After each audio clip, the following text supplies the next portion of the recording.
давоми 6 моҳи соли ҷорӣ дар кишвар 112 000 кӯдак таваллуд шудааст, ки аз он тавлиди 30 000 нафар тифл дар вилояти Суғд ба қайд гирифта шудааст. тибқи маълумотҳои оморӣ бошад, ҳамасола дар ҷумҳурии Тоҷикистон беш аз 250 000 тифл ба дунё меояд. аммо мутаассифона баробари афзудани шумораи таваллуд, ҳолати маъюб тавлид шудани кӯдакони зиёд мегардад. ин нукта аз ҷониби намояндаи Вазорати тандурустӣ ва ҳифзи иҷтимоии аҳолии ҷумҳурии Тоҷикистон Зоир Набиев зимни баргузории мизи мудавваре ки санаи 24 июн дар толори меҳмонхонаи суғдиёни шаҳри Хуҷанд барпо гашт қайд гардид.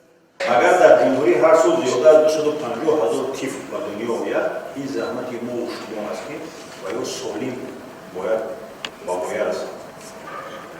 афсӯс, новобаста аз он усулҳое ки маълума дуруст қайд карданд, вилоят имрӯз захираҳои кадӣ, таҷҳизот, беморхонаҳо, муассисаҳо дорад ки пешрафти он бемориҳое ки вобаста ба нуқсон оварда мерасонанд гирад. дар ин замина агар дар ҷумҳурӣ 31 000 кӯдакони маъюб бошад, дар ҷумҳурӣ вобаста сол ба сол зиёд шуда истояд. агар дар ҷумҳурӣ ҳар сол зиёда аз 2000 нуқсон таваллуд шавад, мову шумо 3000 нуқсон дарёфт мекунем дар рӯзҳои аввали ҳаёт. аввалин чӣ буд 2000 таваллуд мешавад. ана дар ин самт мо бояд кор барем. чорабинии мазкур дар доираи татбиқи барномаи миллии коммуникатсионӣ 1000 рӯзи аввали ҳаёти кӯдак дар ҷумҳурии Тоҷикистон ҷараён гирифта, дар ҳафти он заминаи иттилоотии БЕБО муаррифӣ карда шуд. БЕБО барномаи мобилии омӯзишӣ буда, бо ташаббуси Вазорати тандурустӣ ва ҳифзи иҷтимоии аҳолии ҷумҳурии Тоҷикистон ва намояндагии хазинаи кӯдакони Созмони Милали Муттаҳид ЮНИСЕФ омода шудааст. лоиҳаи мазкур бо мақсади пешгирии тавлиди тифли нуқсондор ва бунёди ҷомеаи солим таҳия гардида, баҳри инкишофи дурусти кӯдакони аз синни навзодӣ то 6 солагӣ тавсияҳо пешниҳод мекунад.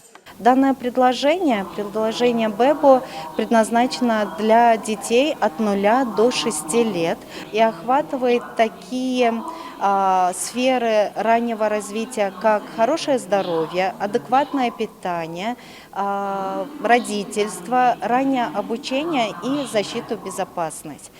Данное предложение позволяет родителям следовать за ранним развитием ребенка, следовать за календарем иммунизации и планового осмотра.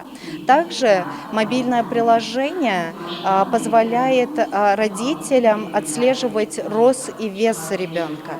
қайд гардид ки заминаи иттилоотии БЕБО то имрӯз дар 11 кишвари ҷаҳон муаррифӣ гардида, дар ҷумҳурии Тоҷикистон барои корбарон бо 3 забон тоҷикӣ, русӣ ва англисӣ тарҷима шудааст. БЕБО раҳнамо баҳри рушди малакаҳои волидайн равона гардида, аз он на танҳо волидайн, балки тамоми қишрҳои ҷомеа ки мехоҳанд кӯдаконашон дуруст инкишоф ва тарбия ёбанд, истифода баранд.